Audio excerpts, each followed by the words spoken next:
Some people believe that God does not exist.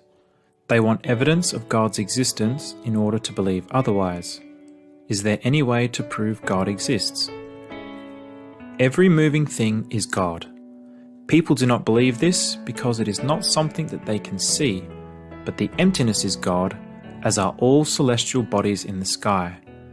They are God because they move. The universe is also God. The appearance and disappearance of the countless celestial bodies and creations in the universe occur through the providence of God.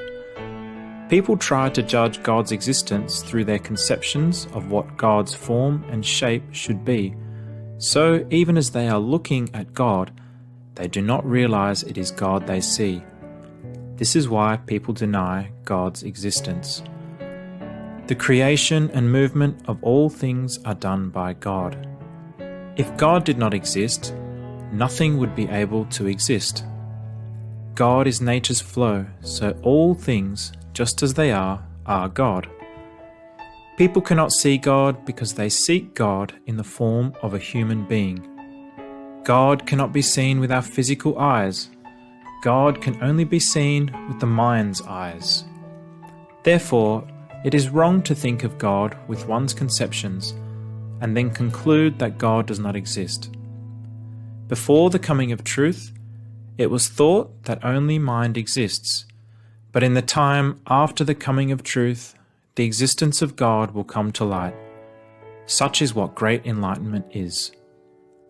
God is things in existence just as they are, and all things with form are self-sufficient. That is why they have the power of self-existence.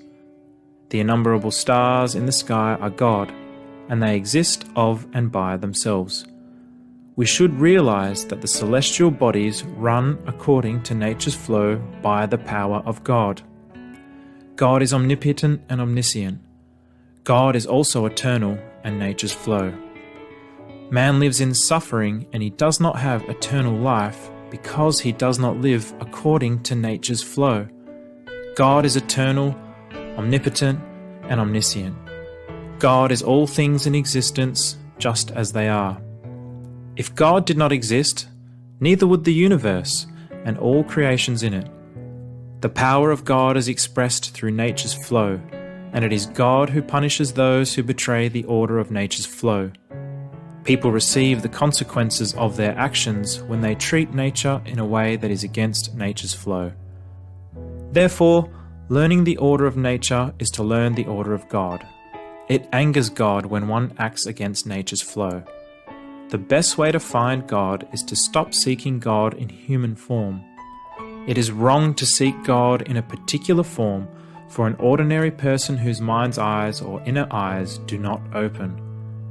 Before the coming of truth, God, when seen with the mind's eyes, existed in human forms.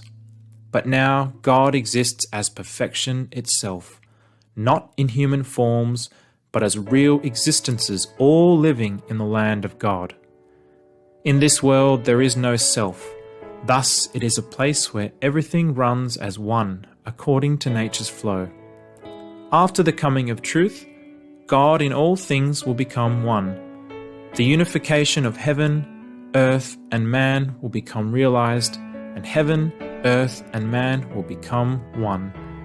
Everything is one because the real existence is something that exists, yet does not exist. It does not exist, and yet it exists. The universe itself is God, and such is absolute truth.